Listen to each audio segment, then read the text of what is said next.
ಉದ್ಭವಿಸಿ ಆಗಬೇಕಷ್ಟೇ. ನಮ್ಮ ಜೀವನದಲ್ಲಿ ಅಂತಹ ಭಾಗ್ಯವೊಂದು ಬಂದ್ರೆ ಅದನ್ನು ಅನುಭವಿಸಿ ತಿಳಿದುಕೊಳ್ಳಬಹುದು ಏನು. ಆದರೆ ಇಷ್ಟರವರೆಗೆ ನಡೆದಂತಹ ಈ ಕಾಳಗದಲ್ಲಿ ಅಥವಾ ಸೇತುಬಂಧನವೋ ಸೀತಾನ್ವೇಷಣೆಯೋ ಇತ್ಯಾದಿ ಇತ್ಯಾದಿಗಳಲ್ಲಿ ಕುಮಾರ ತರಳನಾದಂತಹ ಅಂಗದನೆಷ್ಟು ದುಡಿದಿದ್ದಾನೋ ಅಷ್ಟೇ ಹಿರಿಯರಾದಂತಹ ಜಾಂಬವರು ದುಡಿದಿದ್ದಾರೆ. ಮಧ್ಯದಲ್ಲಿ ಗಜ ಗವಯ ಗವಾಕ್ಷರೆಯ ಮೊದಲಾದ ನಳ ನೀಳಾಂಗದರು ಅಲ್ಲೇ ಎಷ್ಟು ದುಡಿದಿದ್ದಾರೆ ಅಂತ ಅವರಿಗೆ ನಾನು ಬಾಯಿ ಮಾತುಗಳಿಂದ ಆಡಿದರೆ ಅದಕ್ಕೆ ಪ್ರತಿಫಲ ಕೊಟ್ಟ ಹಾಗಾಗುವುದಿಲ್ಲ ಅಲ್ವೇ. ಮತ್ತೆ ಶರಣ ದೇವರೇಶನ, ನೀನು ಯುದ್ಧಾಂಗಣದಲ್ಲಿ ಮುಂಚೂಣಿಯಲ್ಲಿ ಕಾಣಿಸಿಕೊಳ್ಳದೇ ಇರಬಹುದು, ಆದರೆ ನನ್ನ ಬೆಂಗಡೆಯಲ್ಲೇ ನಿಂತು ಅವರ ವಧೆಗೆ ಬೇಕಾದಂತಹ ಮಂತ್ರಣವನ್ನು ಉಸಿರುವ ಮೂಲಕವಾಗಿ ನನಗೆಷ್ಟು ಸಹಾಯ ಮಾಡಿದೆ ಅಂತ ಹೇಳುವುದಕ್ಕಾಗುವುದಿಲ್ಲ. ನಿನ್ನ ಗುಣವನ್ನು ಬಣ್ಣಿಸುವುದಕ್ಕೆ ಸಾಧ್ಯವೇ? ಶುದ್ಧ ಪುತ್ಥಳಿ ನೀನು ಭೀಷಣ. ಮತ್ತೆ ನನ್ನವನಿ ನನ್ನ ತಮ್ಮ ಸಹಜಾತ ಲಕ್ಷ್ಮಣ, ನಿಮ್ಮ ಮುಂದೆ ಆತನನ್ನು ನಾನು ಹೊಗಳಬಾರದು, ಆದರೆ ಹೊಗಳದೆ ನಿರ್ವಾಹವಿಲ್ಲ. ಏನು ದೇವರೇ?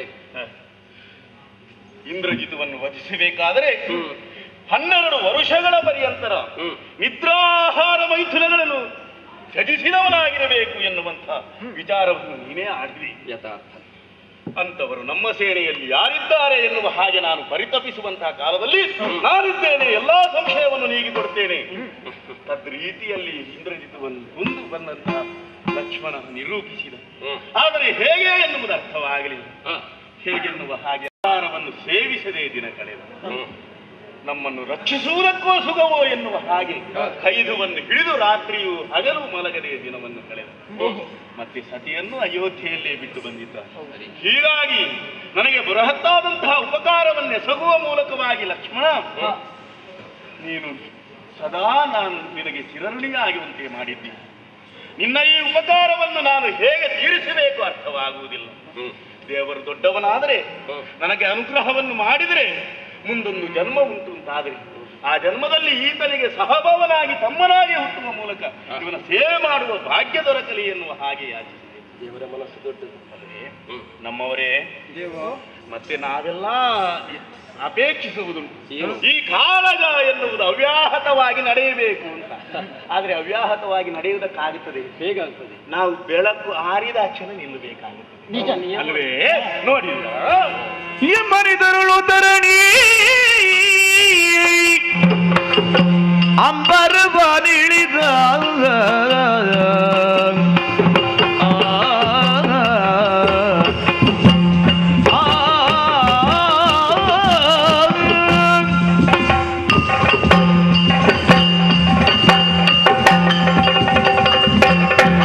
ಎಂಬರಿದರುಳು ತರಣಿ ಅಂಬರವನಿಳಿದು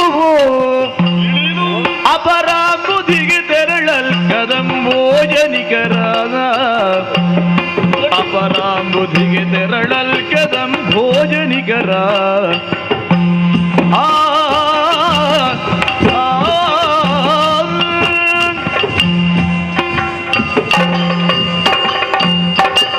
ನಮ್ಮವರೇ ನೋಡಿದಿರಿ, ನಮ್ಮ ವಿಜಯವನ್ನು ಕಂಡು ಸಂತೋಷಗೊಂಡನೋ ಎನ್ನುವ ಹಾಗೆ ಒಂದೊಮ್ಮೆಗೆ ಅರುಣ ಪ್ರಭೆಯನ್ನು ಬೀರಿದಂತಹ ಸೂರ್ಯದೇವ ಪಶ್ಚಿಮಾಂಬುದಿಗೆ ಇಳಿದಿದ್ದಾನೆ. ಕತ್ತಲು ಕವಿಯುತ್ತ ರಾವಣ ದುಷ್ಟನೆಷ್ಟೇ ಹೌದಾದರೂ ಈ ಕತ್ತಲೆಯ ಹೊತ್ತನ್ನು ಸಾಧಿಸಿ ನಮ್ಮಲ್ಲಿ ಯುದ್ಧಕ್ಕೆ ಬಂದದ್ದಿಲ್ಲ. ಹಾಗಾಗಿ ಇಷ್ಟು ದಿನಗಳು ರಾತ್ರಿಯ ಹೊತ್ತು ವಿಶ್ರಮಿಸುತ್ತಿದ್ದವರು ನಾವು. ಮರುದಿನದ ಯುದ್ಧಕ್ಕೆ ಚೇತನವನ್ನು ತುಂಬಿಕೊಳ್ಳುತ್ತಿದ್ದವರು. ಹಾಗೆಯೇ ಇಂದು ಕೂಡ ತಡ ಮಾಡಬೇಡಿ, ಎಲ್ಲವರು ನಿಮ್ಮ ನಿಮ್ಮ ಬಿಡದಿಯನ್ನು ಸೇರಿಕೊಳ್ಳಿ, ವಿಶ್ರಾಂತಿಯನ್ನು ಪಡೆಯೋಣ. ನಾಳಿನ ದಿನ ರಾವಣನೇನು ಮಾಡುತ್ತಾನೆ ಎನ್ನುವುದರ ನಿರೀಕ್ಷೆಯಲ್ಲಿ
ಮಕ್ಕ ಸಾಮ್ರಾಜ್ಯಕ್ಕೆ ಯಾರು ಅಂತ ಕೇಳಿದ್ದೀರಿ? ರಾವಣೇಶ್ವರ ಮಹಾಪ್ರಭುಗಳಂದು ಕೇಳಬಲ್ಲೆ. ಹಾಗೆಂದು ತಿಳಿದುಕೊಳ್ಳಬಹುದು.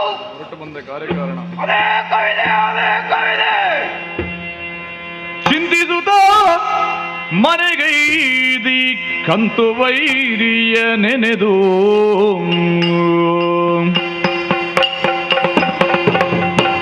ಚಿಂತಿಸುತ್ತ ಮನೆಗೈದಿ ಕಂತು ವೈರಿಯ ನೆನೆದು ತಾಂತವ ಕದಿರುಳು ಭಾಂತರದಲ್ಲಿಯೇ ತಾಂತವ ಕದಿರುಳು ಭ್ರಾಂತರಂದದಲ್ಲಿಯೇ ಬಳಲು ತಲಿ ತೊಳಲು ತಲಿ ಕುಳಿರು ತೇಳುದ ಸುಯ್ದು ಬಳಲು ತಲಿ ತೊಳಲು ತಲಿ ಕುಳಿರು ಏಳುದ ಸುಯ್ದು ಹಿಡಿದೊಂದು ಬಾಯವನು ಕಳಬಳಮಗೊಂಡಾದ ಹಿಡಿದೊಂದು ಬಾಯವನು ಕಳವಳವಗೊಂಡ ಚಿಂತಿಸುತ್ತ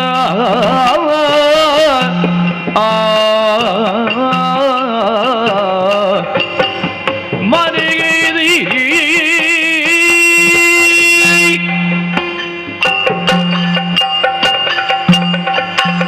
ರಾತ್ರಿಯ ಸಮಯ. ಸಮಸ್ತ ಜೀವರಾಶಿಗಳು ಕೂಡ ನಿದ್ರಾಗನೆಯ ತೋಳ ತಟ್ಟೆಯಲ್ಲಿ ತಮ್ಮ ಆಯಾಸವನ್ನು ಕಳೆದುಕೊಳ್ಳುವಂತಹ ಸಮಯ. ಹಾಗೆಂದು ಈ ರಾವಣೇಶ್ವರಿ ಏಕೋ ನಿದ್ದೆಯೇ ಸಮೀಪಕ್ಕೆ ಸುಳಿಯುತ್ತಾ ಇಲ್ಲ. ಏನು ಕಾರಣ ಎಂಬುದಾಗಿ ಆಲೋಚಿಸುವಾಗ ನಿಜ ಅದಾದ ಹೊರವಲಯದಿಂದ ಕೇಳಿ ಬರುತ್ತಾ ಇದೆ. ಆ ವಾನರರ ಹಾಗೂ ನರರ ವಿಜಯೋತ್ಸಾಹದ ವೀರಗರ್ಜನೆ. ಇದನ್ನು ಕೇಳಿಯೂ ಕೂಡ ನಾನು ಹೇಗೆ ನಿದ್ರಿಸಿಯೇನು ಅದಲ್ಲ ಆಲೋಚನೆ ಮಾಡುವುದು ನಾನು. ನಮ್ಮ ಈ ಲಂಕಾ ಸಾಮ್ರಾಜ್ಯದಲ್ಲಿದ್ದಂತಹ ವೀರ ಭಟರು ಏನು ಸಾಮಾನ್ಯರೇ? ಅಂಥವರೆಲ್ಲರೂ ಕೂಡ ಕೇವಲ ವಾನರರ ಕೈಯಲ್ಲಿ ಮಡಿಯುವ ಹಾಗಾಯಿತಲ್ಲ ಎಂಬುದಾಗಿ ಖೇದವಾಗುತ್ತಾ ಇದೆ. ಅತಿಕಾಯ, ಇಂದ್ರಾರಿ, ನರಾಂತಕ, ದೇವಾಂತಕ, ಸಹೋದರರಾದಂತಹ ಕುಂಭಕರ್ಣ ಸರ್ವರೂ ಅಳಿದರು. ನನ್ನ ಭಾಗ್ಯ ಬಂದಳದ ಆ ಬಾಲಸೂರ್ಯ ಅಂತಿದ್ದಂತಹ ಇಂದ್ರಾರಿ ಬಳಿದ ಬಳಿಕ ನನಗೆ ಜಯದ ಆಶೆ ಕದಲಿ ಹೋಯಿತು. ಹಾಗೆಂದು ಸುಮ್ಮನೆ ತರವಲ್ಲ ಎಂಬುದಾಗಿ ಬಗೆದು ರಾವಣನ ದುರಕ್ಕಾಗಿ ನಡೆದೆ.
ಯುದ್ಧರಂಗದಲ್ಲಿ ಸದೈತ್ಯರೇ ಎಂಬಂತಹ ಉತ್ಸಾಹದಿಂದ ಮುಂದುವರಿದೆ ಎಂದಾದರೆ ನನ್ನ ಪಾಲಿಗೆ ಸೋಲಾಯಿತು. ನನ್ನನ್ನು ಹಿಂಬಾಲಿಸಿ ಬಂದಂತಹ ಆ ಸಮಸ್ತ ಘಟ ಸಮೂಹವು ಕೂಡ ಅಳಿದು ಹೋಯಿತು. ಇನ್ನೀಗ ನನಗೆ ಜಯ ಹೊಂದಬೇಕಿದ್ದರೆ ಏನು ಮಾಡೋಣ? ಒಂದು ವಿಚಾರ ಹೊಳೆಯುತ್ತಾ ಇದೆ. ನನ್ನ ಮಿತ್ರೊಬ್ಬ ಇದ್ದಾನೆ, ಪಾತಾಳಂಕೆ ವಾಸಿ ಭೈರಾವಣ. ಆಪತ್ತಿನ ಸಮಯದಲ್ಲಿ ನಡೆದರೆ ತಕ್ಷಣ ಬರುತ್ತೆ ಮಿತ್ರ ಎಂಬುದಾಗಿ ಹಿಂದೊಮ್ಮೆ ದುಡಿದಿದ್ದಾನೆ. ಹಾಗಿದ್ದರೆ ಆತನದ್ದಾದಂತಹ ಮಾತು ಈ ಹೊತ್ತಿನಲ್ಲಿ ನೆನಪಿಗೆ ಬರುತ್ತಾ ಇದೆ. ಆತ ಎಷ್ಟು ಪಾಲಿಸಿಕೊಂಡಾನು ತನ್ನ ಮಾತನ್ನು ಎಂಬುದನ್ನು ಪರೀಕ್ಷಿಸುವುದಕ್ಕೂ ಆಯಿತು. ಹೇಗಿದ್ರೂ ಕೂಡ ಈ ಕಾಲದಲ್ಲಿ ಮಹಿರಾವಣವನ್ನು ನೆನೆಯುವುದೇ ಸೂಕ್ತ. ಆದ್ದರಿಂದ ಅವನನ್ನೇ ವರಿಸುತ್ತೇನೆ. ಮಿತ್ರ ಮಹಿರಾವಣಾಖ್ಯ ನೆನೆ ವೈರಾವಣನ ಘನವೇಗದಿವು ದೈತ್ಯ ಐತ್ಯನನಿತರುಳು ನಡೆ ತಂದದನು ಜೇಷ ನೆಡೆಗೆ